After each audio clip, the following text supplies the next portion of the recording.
یومن ولدت فیہ و یومن بعثت فیہ، میں اسی دن پیدا ہوا تھا اور اسی دن مجھ پر وحی نازل ہوئی تھی۔ یہ حدیث مبارکہ آپ سنتے ہیں، جب بھی کوئی عالم دین آئے میلاد کے ثبوت پہ ہم کو یہ حدیث سناتے ہیں۔ آپ نے کبھی اس حدیث پہ غور کیا کہ یہ حدیث ہمیں کیا بتاتی ہے؟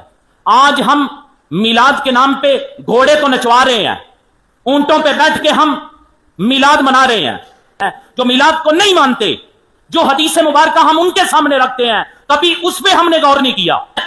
نبی کریم صلی اللہ علیہ وسلم فرماتے ہیں ذاک یوم ولدت فیہ و یوم بعثت فیہ، میں پیر کے روز روزہ اس لیے رکھتا ہوں کہ اسی دن میں پیدا ہوا اور اسی دن مجھے مبعوث کیا گیا۔ اب پوری دیانتداری سے بتاؤ، مجھ سمیت کوئی ایک بندہ ہاتھ کھڑا کر کے مجھے حضور کا یہ امن جو اپنا رہا ہے، ہاتھ کھڑا کر کے مجھے یہ بتائی کہ میں ہر پیر کو روزہ رکھتا ہوں۔ ہمیں تو میلاد